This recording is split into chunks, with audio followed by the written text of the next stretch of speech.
ఉత్తరాఖండ్లో గంగ పెను విపత్తు సృష్టించి 15 రోజులు దాటినా మృతుల సంఖ్య, నష్ట తీవ్రతపై ఇప్పటికీ స్పష్టత కొరవడింది. అంచనాల్లోనూ భారీగా తేడాలున్నాయి. ఇప్పటికీ వివిధ సంస్థల నుంచి మృతుల సంఖ్యపై భిన్నమైన ప్రకటనలు వెలువడుతుండగా ఈ విషయంలో నేతలు చేస్తున్న ప్రకటనలు మరింత గందరగోళపరిచేలా ఉన్నాయి.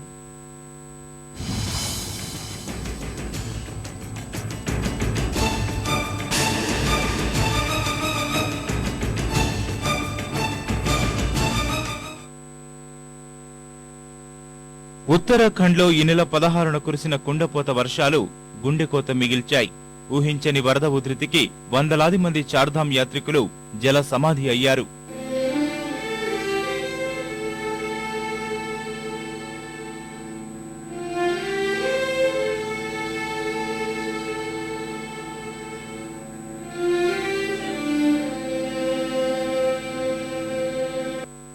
ఏం జరుగుతుందో తెలిసేలోపే భారీ స్థాయిలో విరుచుకుపడిన బురద వరదలో చిక్కుకుని శవాలుగా మారారు.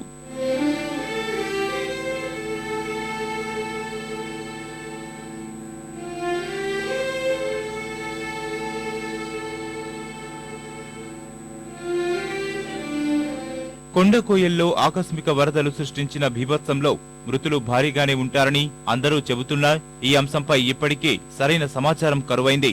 సహాయక చర్యలు ఇంకా కొనసాగుతుండడం, చాలా మంది యాత్రికుల ఆచూకీ లభ్యం కాకపోవడంతో వరద మృతులపై ప్రభుత్వం స్పష్టమైన అంచనాకు రాలేదనే తెలుస్తోంది. మృతుల సంఖ్య 1000 లోపేనని ప్రభుత్వం ప్రకటించగా జాతీయ విపత్తు నిర్వహణ ప్రాధికార సంస్థ ఎన్డీఎంఏ ఈ సంఖ్యను 580గానే ప్రకటించింది. అయితే ఇప్పటికీ తమ బంధువుల జాడ తెలియడం లేదని పలువురు చెబుతుండటంతో ఈ సంఖ్య ఇంకా ఎక్కువే ఉండొచ్చనే అనుమానాలు వ్యక్తమవుతున్నాయి.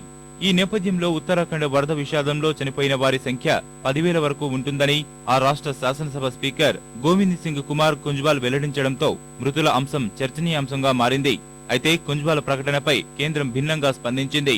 కేంద్ర హోంశాఖ మంత్రి సుశీల్ కుమార్ షిండే నేతల ప్రకటనలో ఎలాంటి నిజాలు లేవని స్పష్టం చేశారు. పూర్తి వివరాలు రావాల్సి ఉందన్న ఆయన ఇప్పటికైతే మృతుల సంఖ్య 900 తెలిపారు.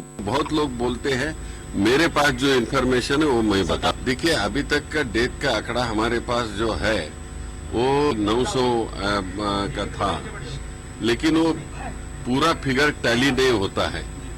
वो टैली होगा लगभग 1,05,000 लोग वहां से इवैक्यूएट कर दे दिए, बाहर निकाल दिए हैं।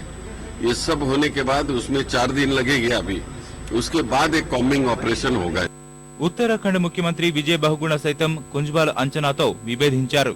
మృతుల సంఖ్య 1000 దాటిందన్న బహుగుణ కుంజ్వాల్ మృతుల సమాచారం ఎక్కడి నుంచి తెలుసుకున్నారో తెలియదన్నారు. వరద బాధితుల సంరక్షణకు యుద్ధ ప్రాతిపదికన చర్యలు చేపట్టినట్లు బహుగుణ తెలపగా వరద మృతుల సంఖ్యపై పూర్తి వివరాల్ని త్వరలోనే వెల్లడిస్తామని అధికార యంత్రాంగం చెబుతోంది. అటు నష్టం అంచనాల్లోనూ స్పష్టత కరవైంది. వరదలతో 700 నుంచి 800 కోట్ల రూపాయల నష్టం వాటిల్లినట్లు రాష్ట్ర ప్రభుత్వం ప్రకటించిన ఈ అంశాన్ని కేంద్ర సంస్థలు ధృవీకరించలేదు. సహాయ చర్యలు పూర్తయితేనే నష్టంపైన స్పష్టమైన అంచనాకొచ్చే వీలుందని తెలుస్తోంది.